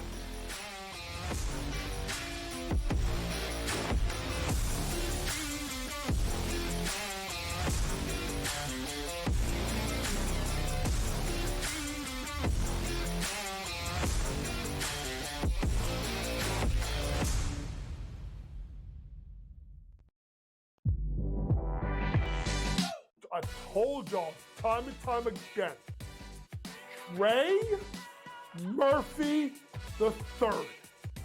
Trey Murphy the third. I'm telling y'all, this guy can absolutely ball as a 3-and-D guy, and he's going to take the next step. Betting above the rim. Only on SportsGrid. The sharpest football contest show in the land, the Las Vegas Football Contest Show, focuses on Circa Sports Million, Circa Survivor, and the Westgate Super Contest, handicapping the games and releasing our contest picks every week of the season. With two former Super Contest winners, Brady Cannon and James Salinas, a former NFL player, Mike Pritchard, and over $1 million in contest prize money won combined, the Las Vegas Football Contest Show will have you prepared this season like none other. Hey, let's say it comes down for Matt Kuchar in the FedEx Cup ball. Let's say he doesn't make a cut, and it comes down to one shot. And that's a good point. And he keeps his card for the top 125 because he did make the jump from, I think it was 113 to 103. So he made a 10-spot jump. So he's got, 17, or let's see, that was not good math. He's got about Not a math bot. The Smiley Show. Only on SportsGrid. SportsGrid, the only streaming sports betting network. Tips, info, and insights to up your IQ. It's smarter to be on SportsGrid. New to the Live Golf Plus app.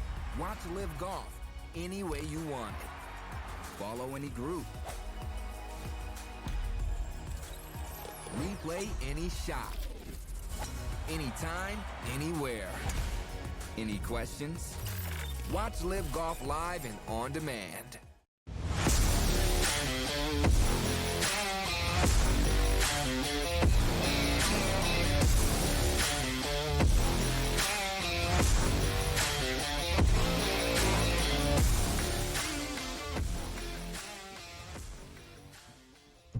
All right, welcome back. InGame Live, prime time here on the grid on a fabulous Friday. Football. We got WNBA. We got baseball action. How about that? Trying to make a couple of shekels and a little golf as Dubs Anderson will join us in about 5 minutes, and we'll get an update on the golf stuff for this weekend.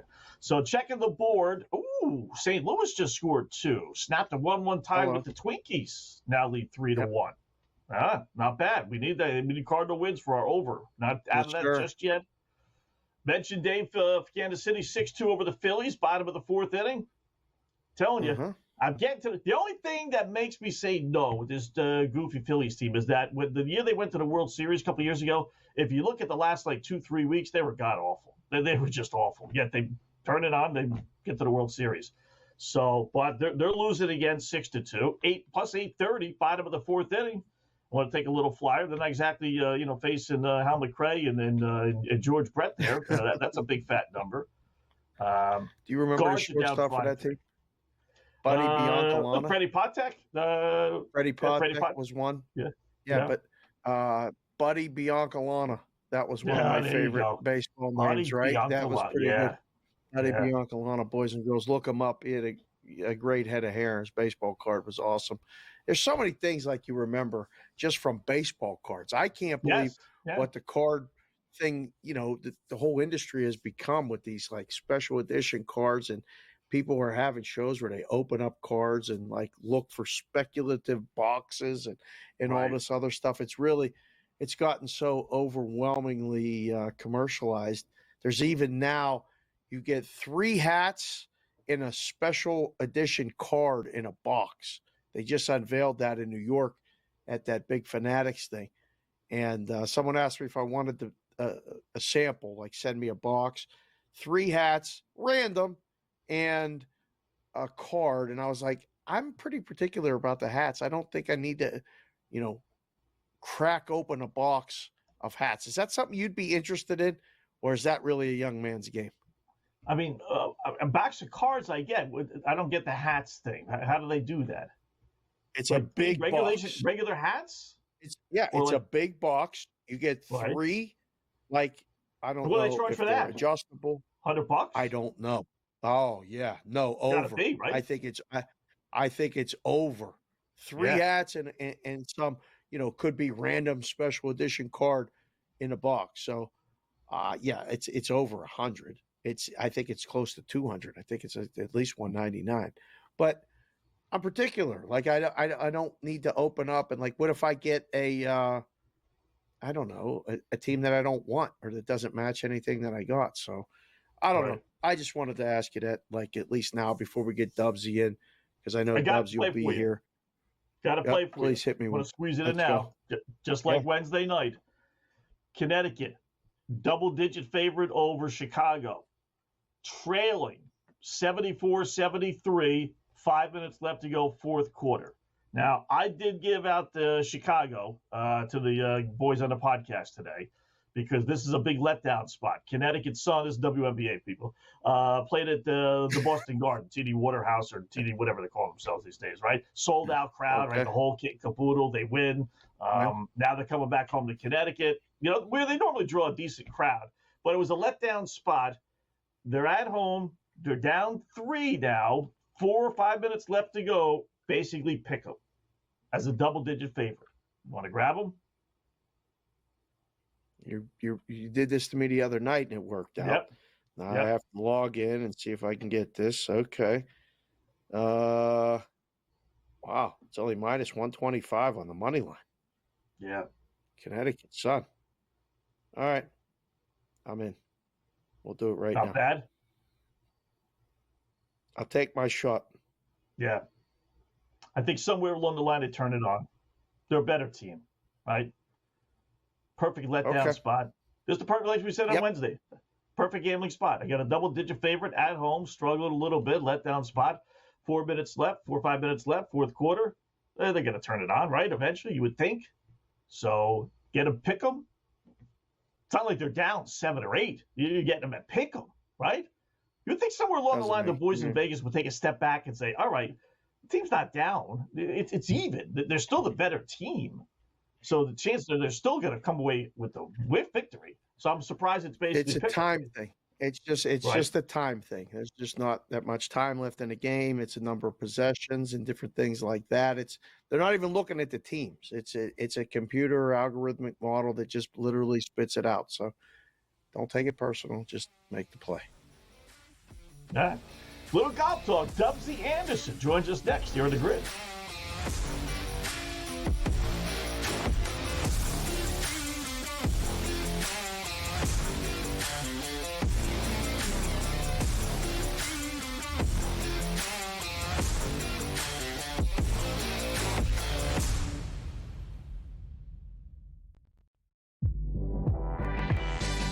I told y'all time and time again, Trey Murphy the third. Trey Murphy the third. I'm telling y'all,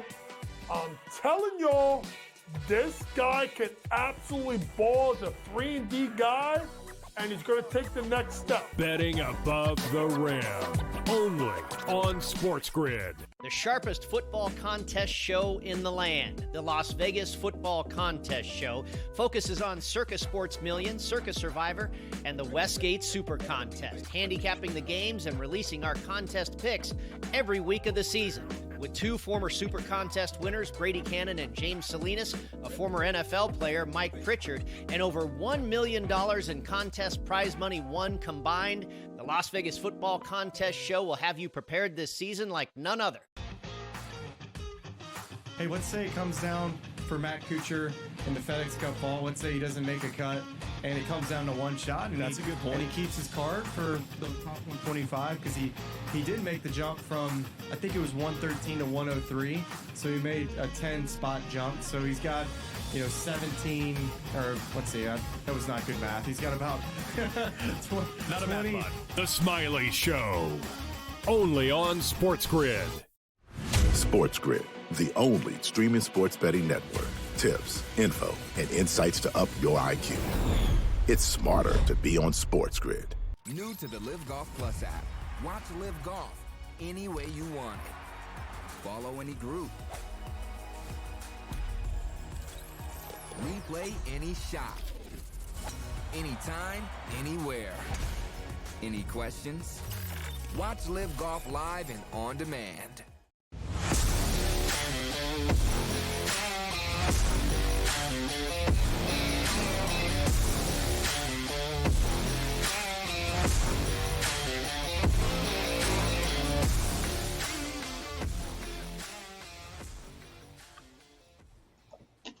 right, welcome back in-game live prime time here on the grid. We got 2 rounds of the BMW Championship. FedEx Cup continues. Our guy Dubsy Anderson makes a return trip after he gave us a bunch of picks on Wednesday. Dubs, what's going on, my friend? On a Friday night, good-looking guy like you, you're hanging around just to be on SportsGrid. Wow, unbelievable. The ladies have all got to be lining up outside the door, knocking on the door saying, let me in, let me in. Good to see you, gentlemen. Happy Friday night. I tell you what, I've been in the green room for over an hour. I'm glad the Check Smacks is top class here at the SportsGrid Network. But look, boys, let's get up to speed. Round 2 is in the books for the BMW Championship, the second event for the FedEx Cup playoffs. We've got 50 golfers vying to become the final 30 ahead of next week's Tour Championship.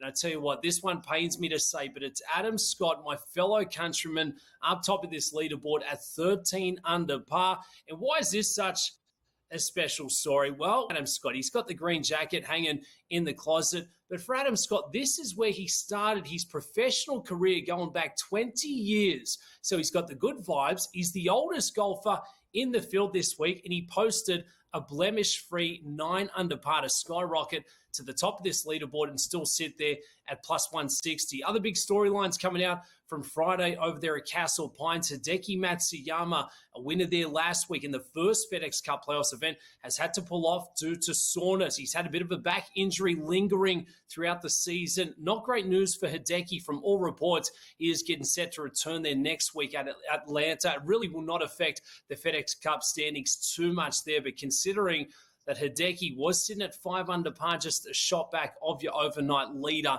That was big news coming across. So it's the Aussie, Adam Scott, sitting up top of this leaderboard at 13 under par, closely followed there by Keegan Bradley at 10 under par. So Keegan's 3 shots back. And if you look at this leaderboard, it really starts to feel like it could be a 5-horse race going into the weekend. All right, Dubs, when we used to do it all the time here on the grid, I would ask you these questions, and they're kind of standard as far as the golf wagering goes. How low is the winner going to go in this thing? Are we looking at like an 18 under or a 20 under to win this thing? I mean, it looks like it's only going to maybe be more birdies and stuff for the weekend. When I look at that leaderboard and I'm like, wait, Adam Scott's at 1,300. The winner's going to have at least 20 under, no? It's a long golf course, but that's not enough to stop these guys. And wasn't that a song, Sharapan, that you used to bump and grind to on a Saturday night? How low can we go? How low can we go? Oh, yeah. For Adam Scott at 13 under par, the winning mark, it's probably going to get to 20, 21 under. And it's not often that I'd say on the PGA Tour, just play the chalk. And for Adam Scott at plus 160, this is the sell. For Adam Scott, his whole career has been played by Sunday meltdowns. Yes, I know he's got the green jacket from the Masters. He's had 14 wins on the PGA Tour, but he looks at this leaderboard and he looks at Keegan Bradley. We know Keegan Bradley cannot putt. That's a big problem going into the weekend.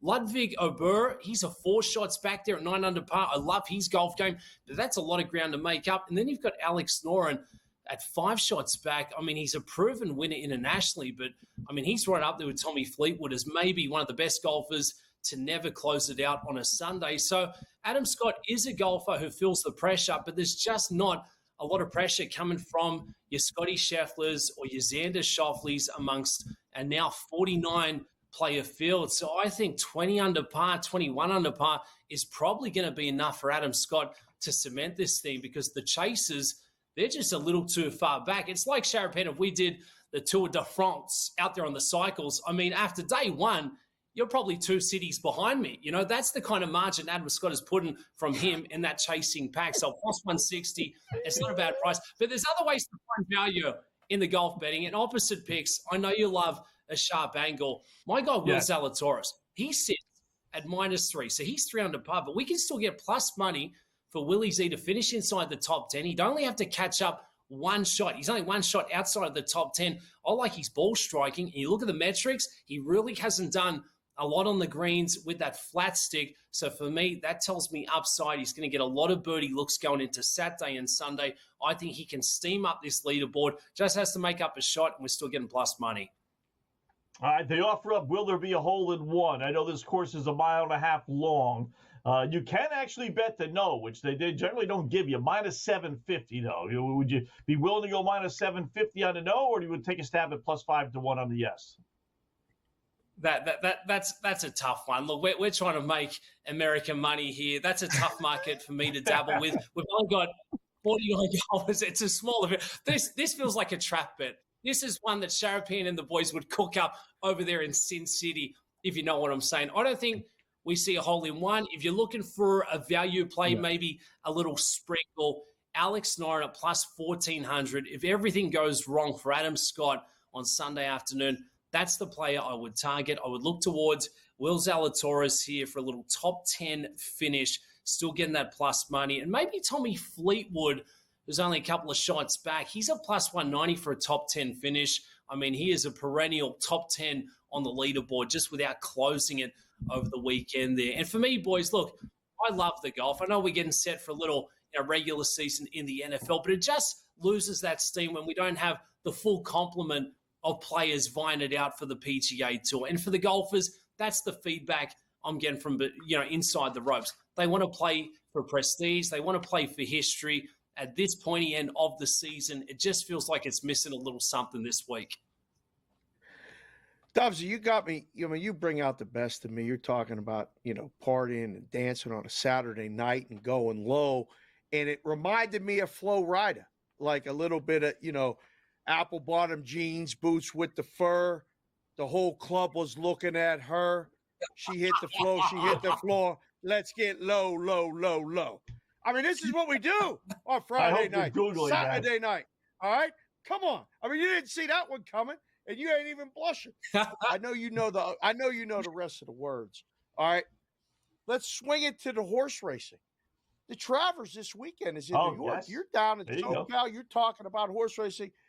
You got to give the people something for the Travers, don't you? I mean, you got to be cooking up something. I know you're looking either there or the Del Mar. Give the people a horse play for the weekend. This is what we do. This is what we do. We're trying to back a couple of winners. And Sharapan, I know why you like Flo Rida. I think his calves are also enhanced. I think your calves have been enhanced. I've seen you up in person. Look, Midsummer Derby coming up from Saratoga, the 155th running of the Travers, and there's a couple of big names coming in. Sierra Leone, Dornoch, some of the star 3-year-olds of the season here. But I'm looking towards the number 3, Unmatched Wisdom, 8-1 listed there on the morning line. The second runner for Chad Brown. And I tell you what, 3 for 3 to start the career. What else do you want to see at a big price like that? Getting one of the top hoops in the game in Irad Ortiz. I think this one could look to be a bit of an upset. We've just got the 8 runners going into the starting gate over there at the Spa. So I'm staying away from the chalk. Unmatched Wisdom for Chad Brown. That's going to be the price play for me. And I think we'll go off at quite the price there. So, the Sport of the Ponies, Sharapan, you keep promising that you're going to come out to Del Mar and do a bit of a fan signing there for the Bostonian fans. I'm still waiting for the free merch. Opposite picks. How much do you hang out with Sharapan? I bet he still hasn't sent you a cap either. Nope. He carries on like he's going to look after the – he doesn't. No, and he's got an opposite picks cap. He's right. I sent him one. I'm waiting for a little comeback, little feedback. Nothing. I'm going to get you both. I'm going to get you both like entire tracksuits. Okay. If you want to wear VVB, I'm going to get you tracksuits and hats to go with it. But you're right, Scott. I do have an opposite picks hat. I apologize. I'll work on that. Unmatched Wisdom, Dubsy. If it hits, I'll see you Sunday. Unmatched Wisdom. We'll buy the hats 8-1. And look, if you want to have a party on a Friday night, it's the Mariners, Rovers, Giants. Let's go. There you go.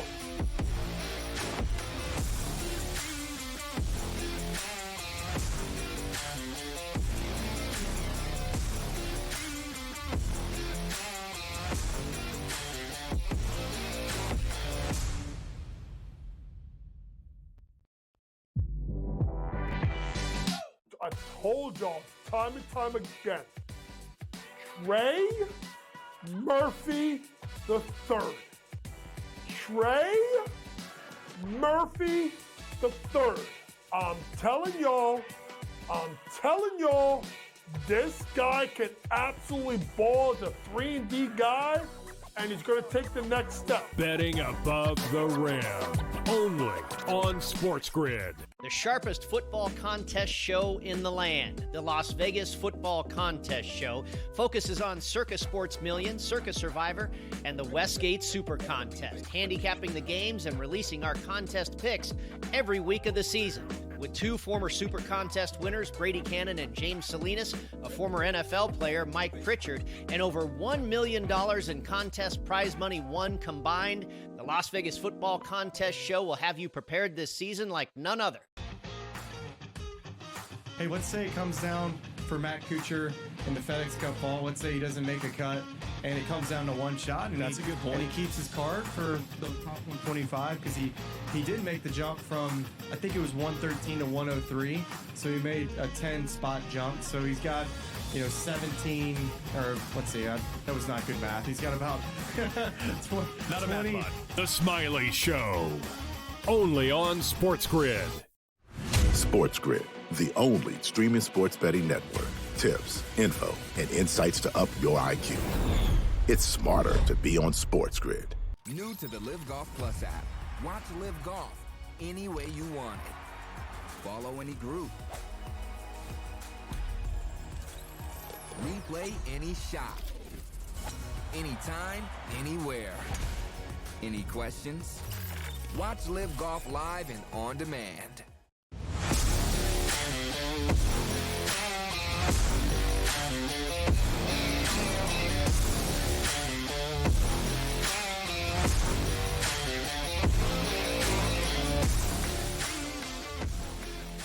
All right, welcome back to InGame Live, prime time here on the grid. Thanks to Dubs Anderson. FanDuel.com is where you can see him now, and occasionally here on the grid, giving us a little golf and a little horse racing as well. You get into the races, Dave, the horse racing, little Travers this weekend up at Saratoga?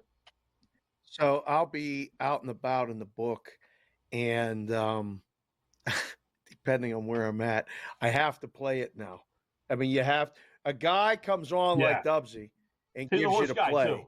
Yeah. Well, yeah, I mean, he is a horse guy, but there's a lot of horse guys that give you plays and they don't hit. But when they give you the play and it does hit and you didn't play it, now that's the worst. Like, I don't mind if I go play it across the board and it don't hit the board and it don't win.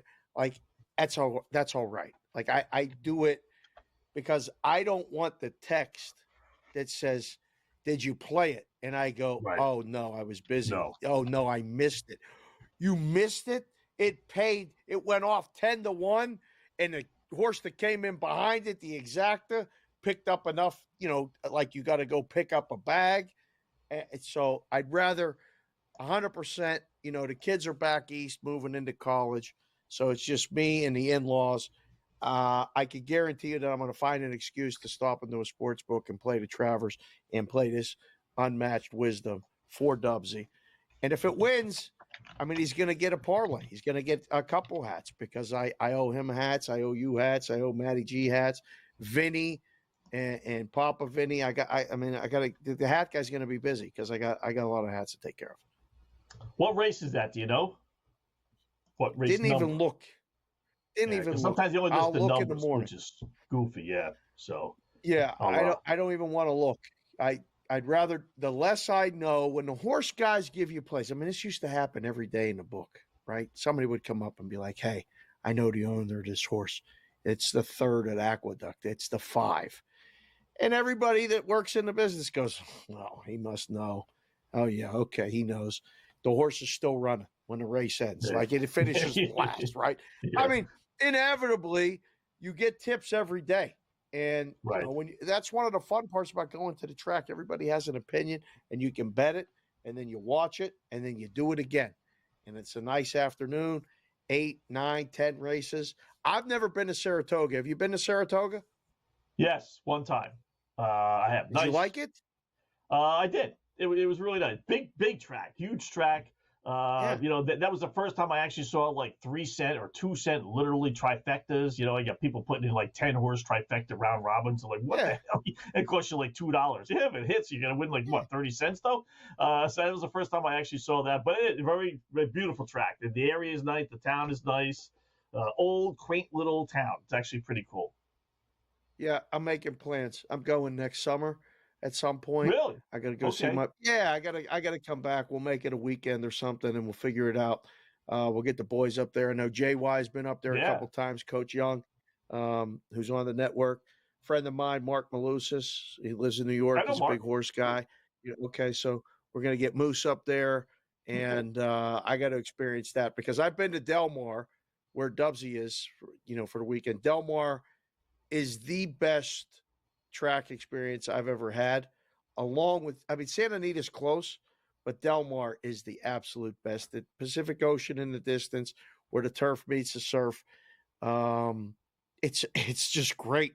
Taking the kids there, spend an afternoon, them watching the horses come out during the pre-race parade was always a lot of fun.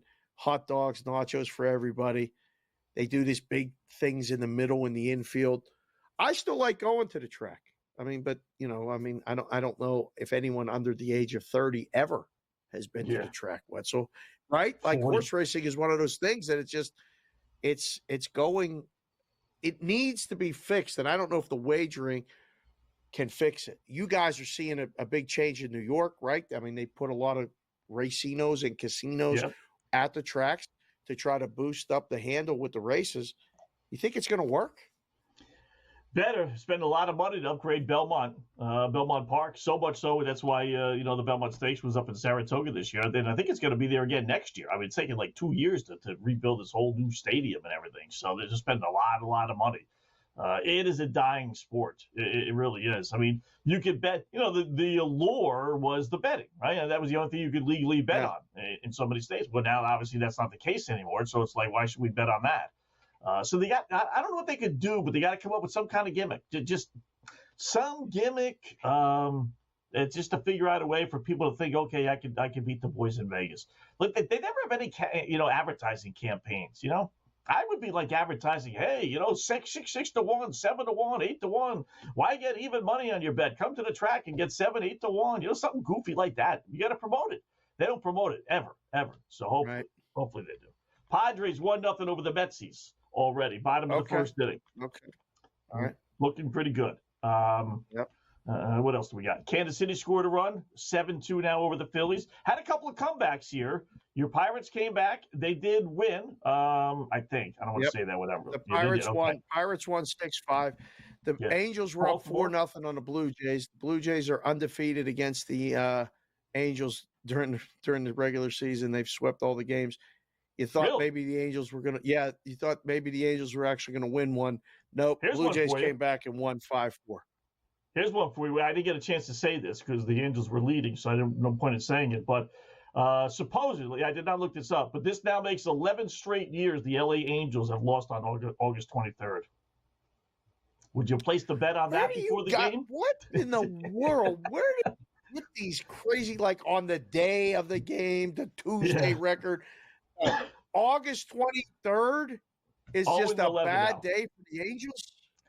It's not like the other days have been good, but there's something especially bad about August 23rd for the Angels. And they had you said a 4-0 lead, and they still found a way to lose. That's a bad beat right there. That one hurts. Look who came back against the Astros. You see that? Yes. The Orioles.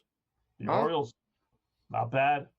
I will tell you, as bad as that Orioles bullpen is, though, you want to grab the Astros plus 2,500. They're down 7-5, so they need 2 runs. But the back end of that Orioles bullpen has been atrocious. That might not be a bad little flyer. I would take a shot on that. Guardians down 5-3 against Texas, bottom 9 as well. All right, we'll close up shop next.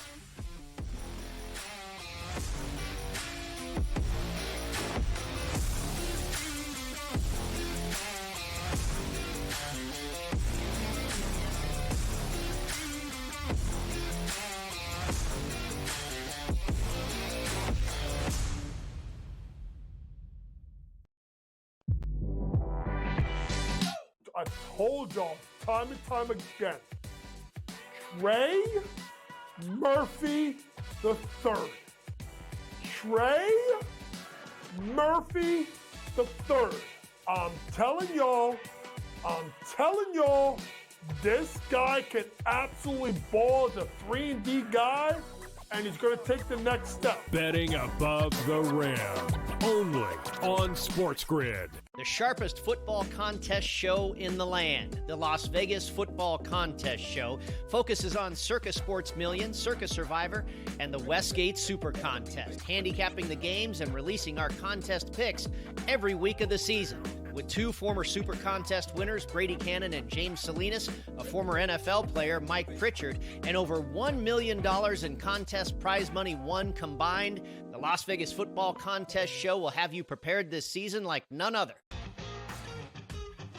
Hey, let's say it comes down for Matt Kuchar in the FedEx Cup ball. Let's say he doesn't make a cut, and it comes down to one shot. And That's a good point. And he keeps his card for the top 125 because he did make the jump from, I think it was 113 to 103. So he made a 10-spot jump. So he's got, 17, or let's see, that was not good math. He's got about 20. The Smiley Show. Only on SportsGrid. SportsGrid, the only streaming sports betting network. Tips, info, and insights to up your IQ.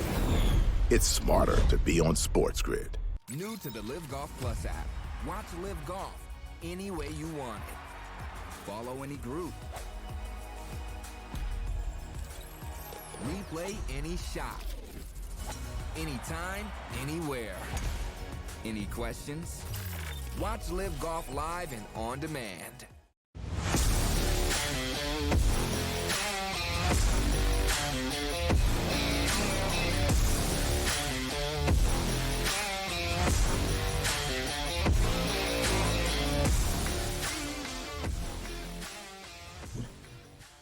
It's like an old expression, old expression.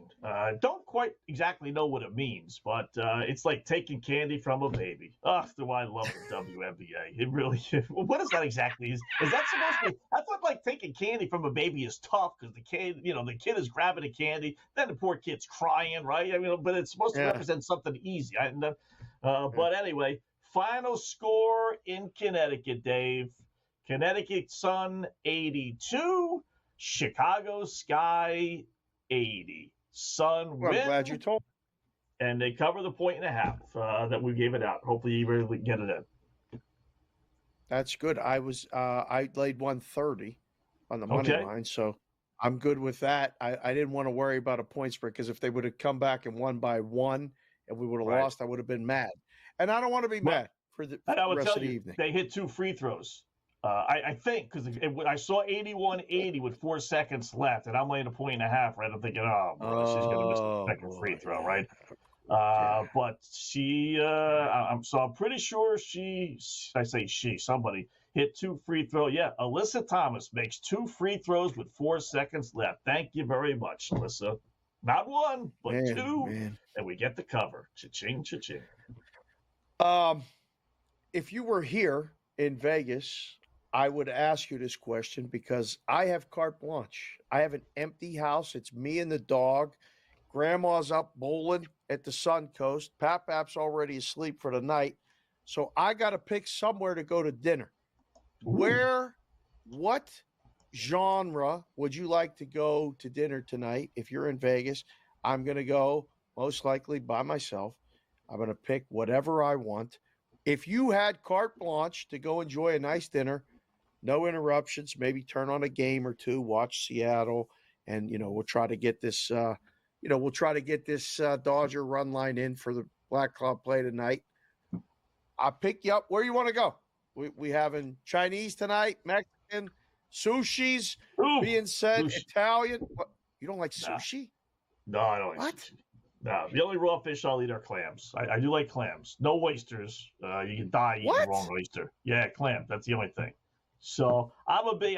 Listen. You could talk. Island and you don't like the sushi? I can't believe this. I'm who knows what that is? What is really sushi? What kind of fish is that? Have you ever heard anyone say that? Listen, I'm going fishing. Yeah, what are you going to go try and catch? Sushi. What? No, you catch bass, you catch flounder. You don't catch I sushi. don't even know what you're talking about. So, What kind of food do you want? What kind of food? You could talk me into a steakhouse. I do like a nice, big, thick, but Italian is where my go-to. You get one of those bowls where you have all the scungili and the clams and the mussels and all that stuff. Oh, that's heaven. Yeah, give me Italian. Yeah, lasagna. I think you just sold me. I think my friend just opened a restaurant and a Sicilian guy's trattoria. Everything's in Italian. He's all over it. We'll probably end up doing shows from there. Good friend of mine. I just decided. He has a bar, a big wall of TVs. He puts us on nice. He puts us on there. Really enjoys it. Iggy, if you're watching, I'll be over. Make sure we got the mozzarella sticks tonight. I'm getting them. Oh, yeah. He's got these big mozzarella wedges. They're on the cheese comes from Italy. And I don't know what I'm getting yet. You may have sold me into the seafood diavoli. I forget what he calls it. Diavolo. Yeah, that's what it is. Yeah, Diavolo. Yeah. Diablo. Yeah. Those things are great. Oh, man. Okay. You walk out of that, you're just like stuffed. So, like I said, a good steak is nice, but you give me that seafood Diablo there thing and that big bowl with all the, oh, yeah, it's good. I pour on the cheese, too. I'm like the guy in that TV commercial. Where you just put the cheese, keep going. That's me. Really? Yeah. I take a ton of cheese, ton of salt. Yeah. All right. Are you refereeing this weekend, or are you working? What are you doing the rest of the weekend? No, I'm working. Yeah, they're a little slow referee. It picks up again in September. July, August, a little slow. So, which is fine. It's been a crazy 2 months with everything. I thought I really wanted to work a lot more, but I didn't have the hours, and it worked out fine. So, I'm going to need a couple recommendations because the wife and kids are back east. They're in your neighborhood. They're in New Jersey, North Jersey, and Rutherford, and they're going to be in New York. So I'm going to need a place for them to go have a nice meal. So stay tuned for that. But thanks to the boys. I mean, tonight, great job, Preston doing the thing and Vinny doing the thing. And, we overcame a little technical difficulties. It was awesome. Great show tonight. It really flew by. Yeah, it really did. And we got Seattle. We got the Dodgers in the black cloud, and we got Seattle with the manager's fired system. Can't lose. Cannot lose. So there you go. And Arizona got an easy win tonight. Squeaky win by a couple of runs. Told you. And Pittsburgh won.